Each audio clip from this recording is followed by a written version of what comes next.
Okay, so I'm studying the information I just printed. Great stuff. Diagrams showing each component and then a parts list. You can identify what each component is. So it didn't take long to look on here and find that the mysterious black capacitor is C42. So look on here. C42, according to this, is a 0.033 250 volt capacitor. Well, it's just not adding up. These things don't go together well. Maybe I'm not looking at this arrow quite right. Oh, I'm not. It's not C42, it's X1. X1. X1. Hey, isn't that the name of some fast-flying rocket-powered airplane? X1. I'm looking for gold bars, not high-speed airplanes in these radios here.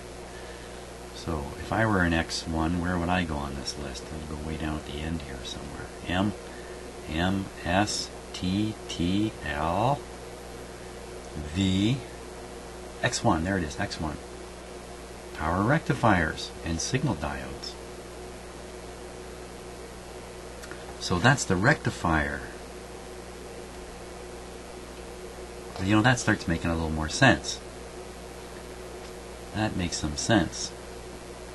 The part numbers, a 1N3194. That's the RCA part number for that. So 1N394 something. So,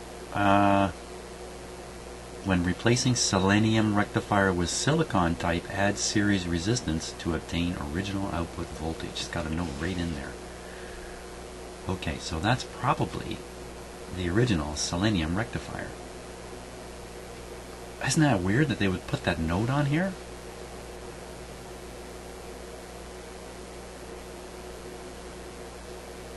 Makes me think this must have been updated sometime after this radio was issued, because you know, if they're talking here about putting in silicon type rectifiers,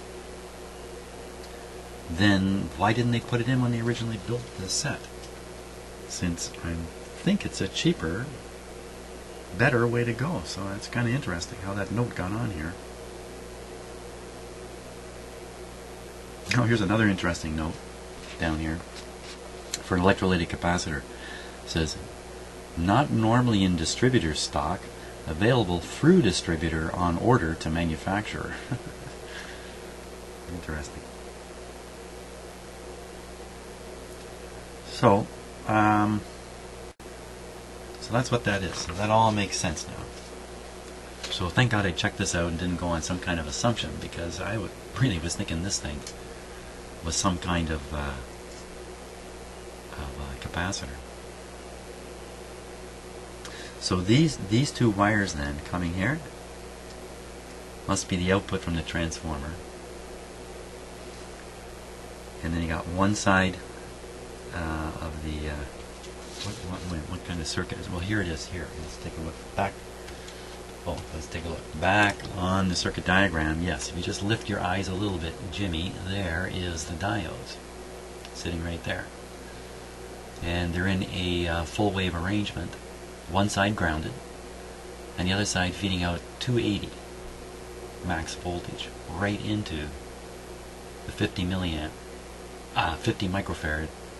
C1 capacitor. So we can actually see that now right here if we look at this. So let's just go through a quick explanation. Some of you watching this have seen this kind of thing a million times, but some of you haven't. So here's the selenium rectifier with 4 different rectifiers inside this little guy. These two wires, these brown ones here, are coming from the transformer, and these would have a pretty high AC voltage on them. They feed into here. The output comes out of here and here, which is, you know, here and here is the output. So you can see the ground on this side, when you look at it, you can see how they've grounded it right here to the chassis. Actually, you know what they've really done is they've soldered this to this tab. Sorry if I'm a little bit out of focus here. To the tab. And then down here on another tab from the capacitor can, they've made a very solid ground connection through here. So out of here comes the high voltage. So this is the 280 part. It shoots right over the capacitor, and then the filtered result right on into the radio. And this red wire, the other lead. Okay, so let's go look at the circuit diagram. So what we followed is out of the rectifier right to the capacitor, and then there's a supply going. So now here's another piece right here. Well, why do they show this so separately?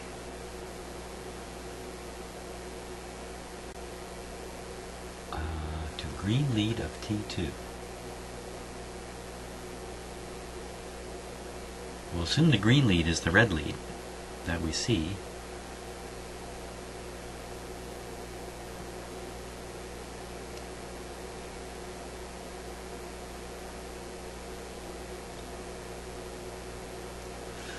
Well,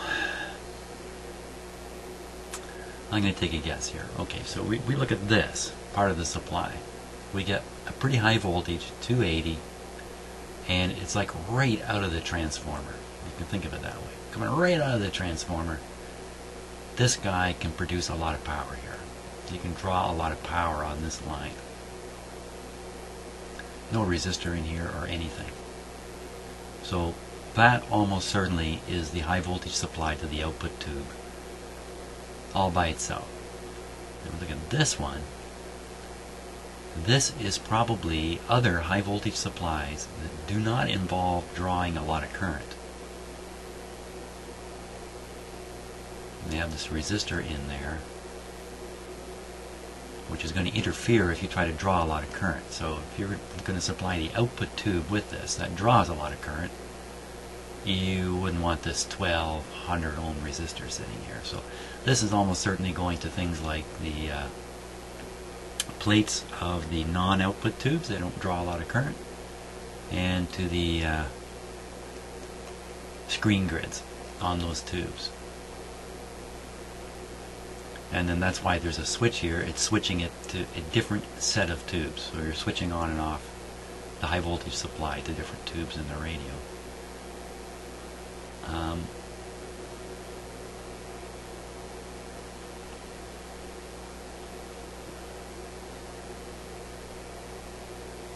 That must be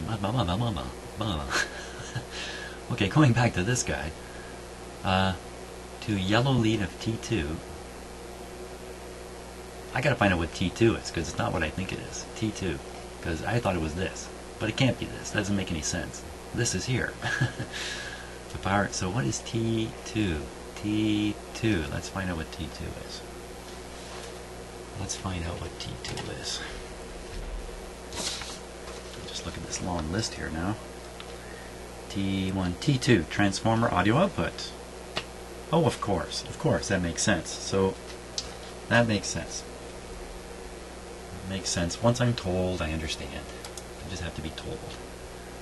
Okay, so that lead here, this one is heading out to the output transformer. What? How come this is heading to the output transformer too? Maybe it's coming no, I won't say that. Yellow and green. I don't know. I don't know what's going on here exactly. I won't panic over it. The main thing is I figured out that there's a two-part filter capacitor here. 250 millifarads, easy to replace. Let's get on with the work. Let's get on with the work.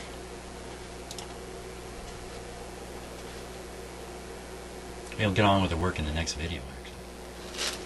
Well, hi and welcome to my shop. I'm just about to install a couple of new filter capacitors on this radio. And here's my little bag of capacitors here. I need two high voltage 47 microfarad capacitors. Here, that's a 22.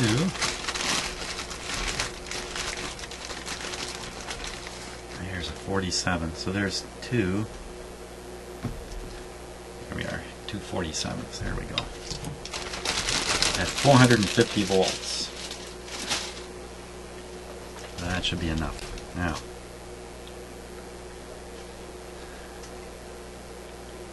you have to come off here.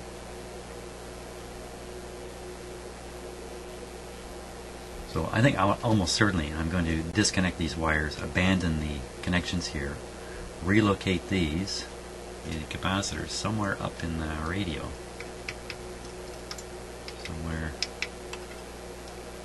Somewhere very crafty in the radio.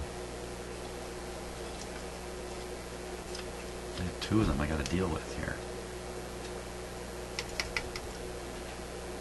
Sitting in there would be fine. It's just they're going to flop around unless I can fix them down somehow.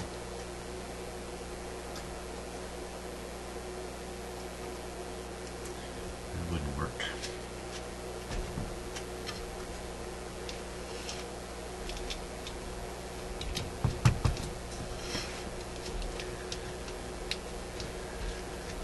Got to plan these things out right, or you'll end up with something dumb.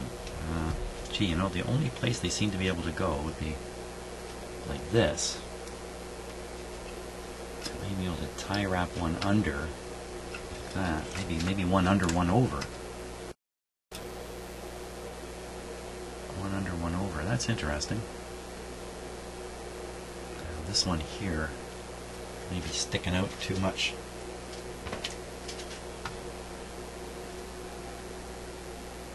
No, you know what? That would work. That would work. Put one under, one over. Put together the negative leads. And tie the negative lead via wire. I could tie it back to this point.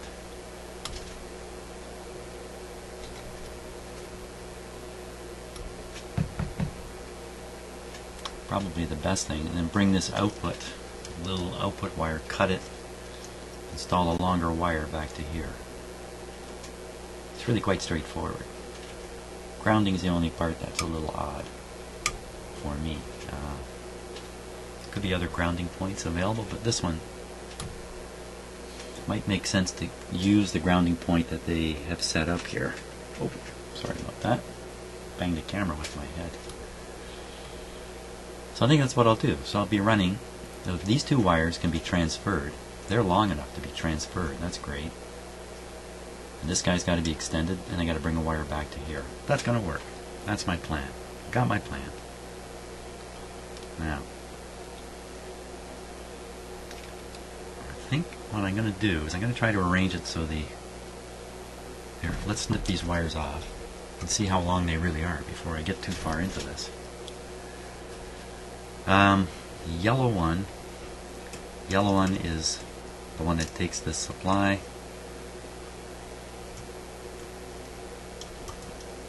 This red one's just all on its own.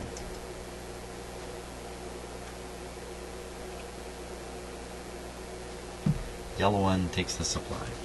Everybody remember that. Well, what I'll do is I'll nip this and leave behind a little bit of wire.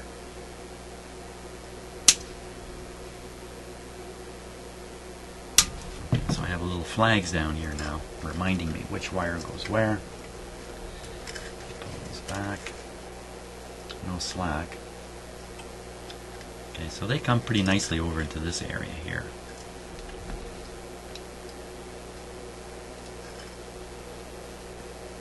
So that's going to work pretty nice. The ground, I think what I'll do is I'll put these together, put the ground wire on it, strap them in place, and then attach the high voltage wires, and then extend this one over. That's my full plan of action here.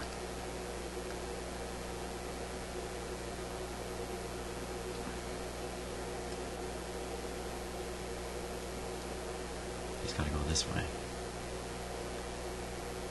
I kind of need them. I need them to be staggered like this, so I can put the tie wrap around each one independently. So I need to solder them in like this kind of configuration.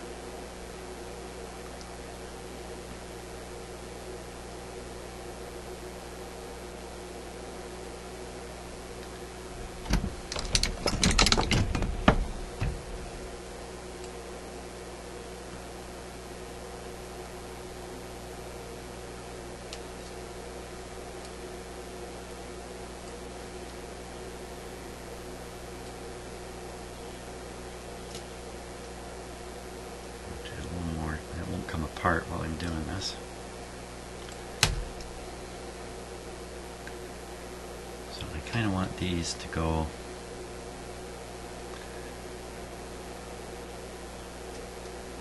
something like this. Oh, wrong way.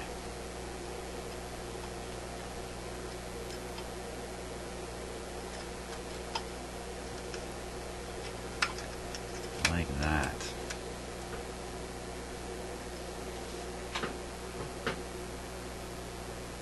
That's pretty good. I think I can tie wrap those in right where they are now. I think they're ready to go. I think that's long enough tie wrap.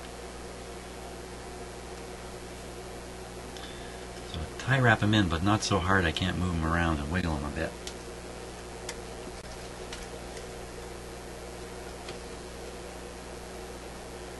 And this is why I had to stagger their positions a little bit here.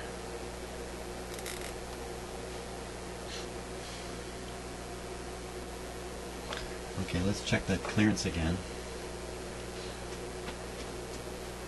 Quickly, I need a straight edge.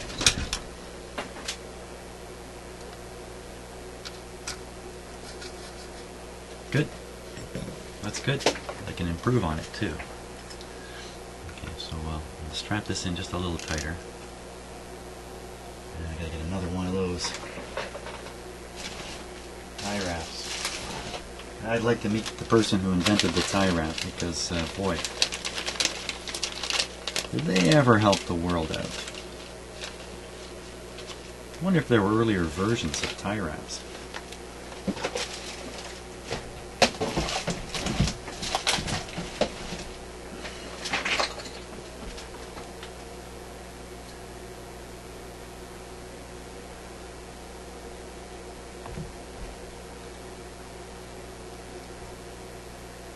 There's no use sticking a tie wrap around both capacitors simultaneously because they won't grip. Oh my gosh! I just broke off this yellow wire here. Did anybody see where it came from? Wow, that's the power wire. Holy smokes! What kind of nonsense is that? There's the wire. That's the power lug right there. Hard to see, but there's a wire attached to this upper one. That yellow wire. Oh no, it's attached to the lower one. Yeah, hard to see, it's right. I'm looking for the broken tip. I think I see it right there. I think I see it. Right here you see a piece of copper. Copper color. Right here. Right there. Is there anything else connected to that? Wow. Okay, I can't do this with my eyes. I can't get in like that. So there it is. Clearly it's come from the top. Okay, wouldn't want to get that wrong. Guess it wouldn't really matter. If I got it wrong, the reader just wouldn't work. Okay, no reason to leave you staring at that stuff. Back to what we were doing. I'll fix that wire in a moment.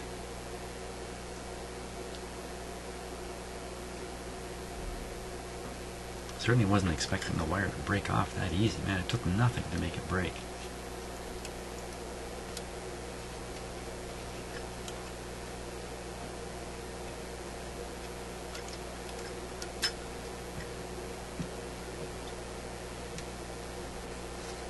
might shake everything apart, but that's okay. I mean, it may cause my capacitors to fall into the radio here while I'm doing this, but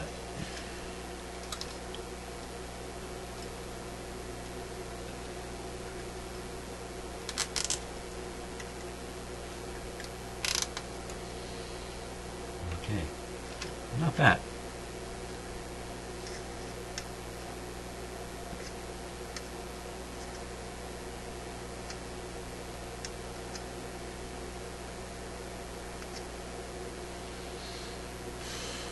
Check the clearance again.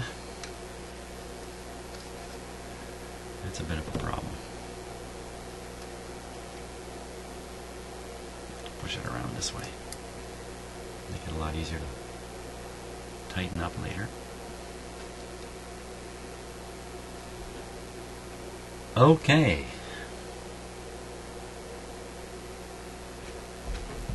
I think we're in good position here. So I'm going to go ahead and tighten up the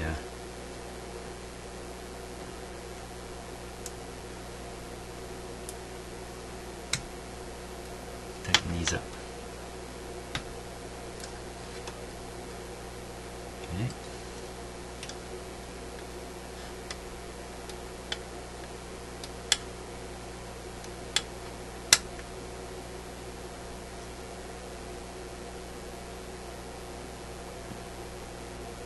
I might in the end throw another one right around the two of them when I'm all done, just to really, really make them solid. The lower one is jammed where it is. Okay, that's not too bad. Now, let's bring this wire over here. So we're going to get rid of it. Get rid of the existing wire. Oh, I need some wire. Hookup wire.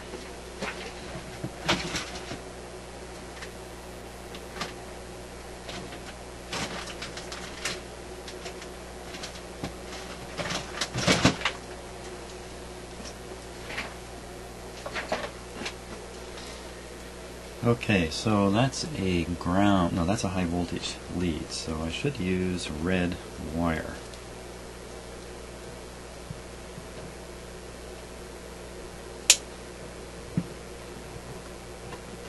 That's going to do it.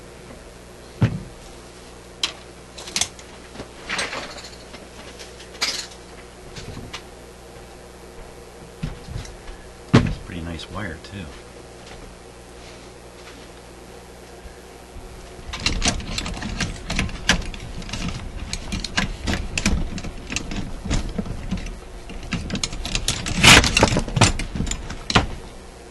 Sorry about all that noise that comes across on my microphone. I have not arranged a permanent, excellent position for my microphones yet. Oops, that was kind of unfortunate.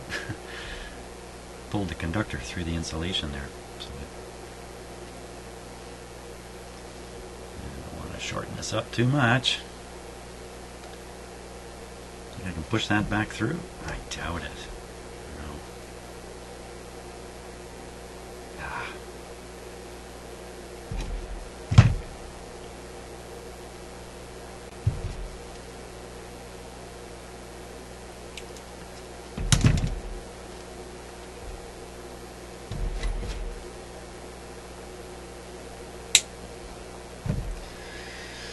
Okay, still got enough here. So this is the high voltage line coming back from here.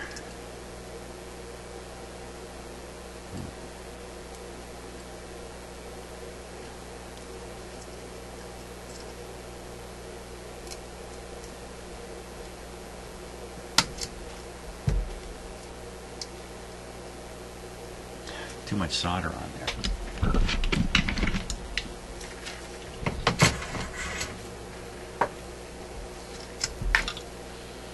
Hey, let's see if I can do this on close-up.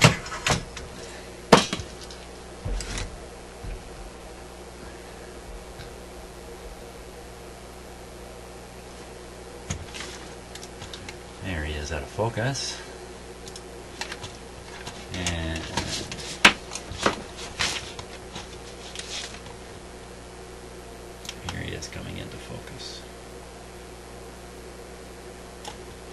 Okay.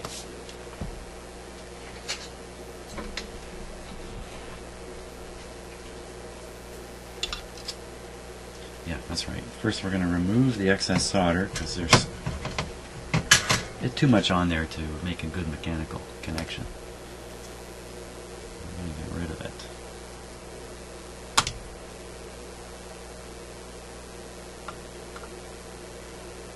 Fire one. Wait. Misfire, misfire. Try again. Half the solder just came off anyway. No, that didn't do very good. Let's try again.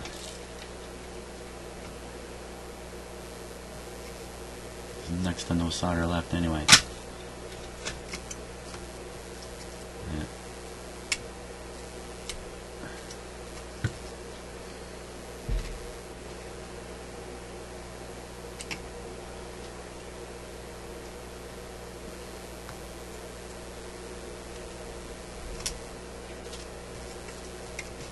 Pulling on the wrong thing.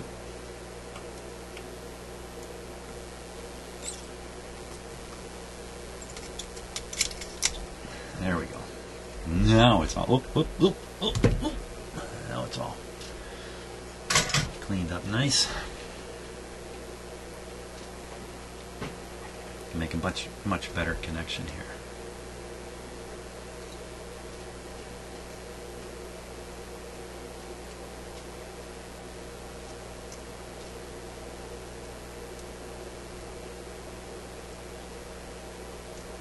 That's much better.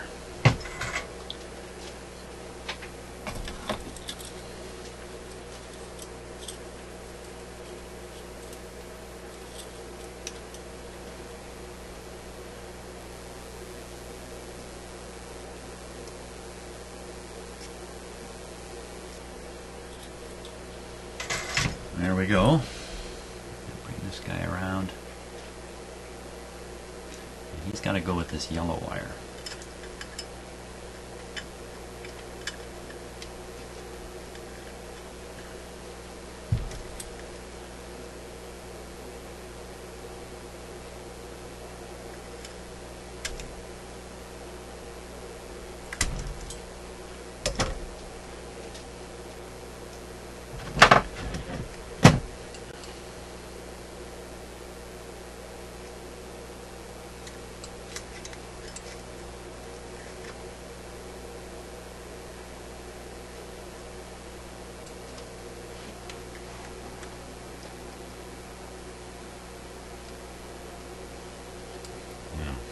Try to attach them right up close.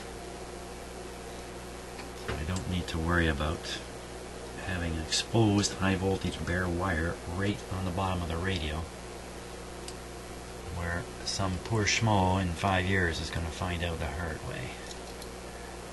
I leave a lot of this sticking out.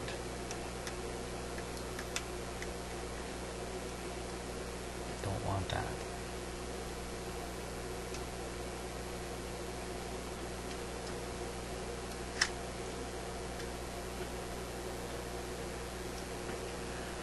Go.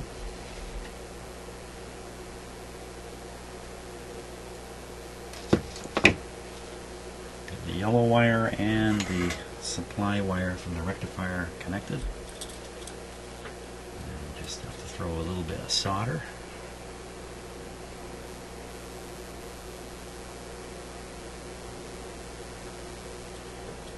And there we are.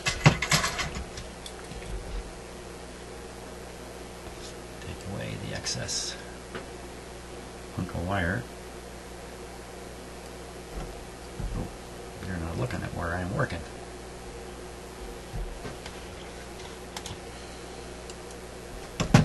Sometimes I just can't keep my eye on the camera shot while I'm doing the work. There we go. Very good.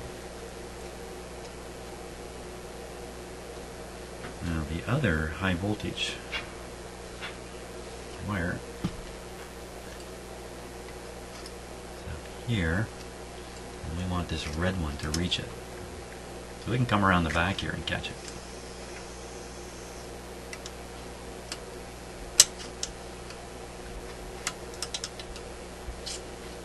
This one's a little more protected because it's deeper in the radio. I'm not quite so worried about Mr. Schmo. Okay, so we'll give him a little strippage here. Try. There.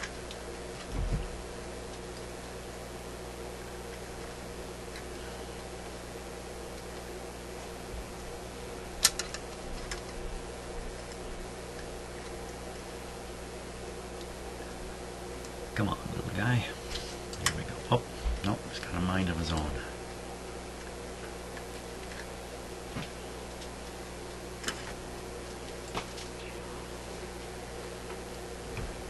Okay, let me just check something here for a moment.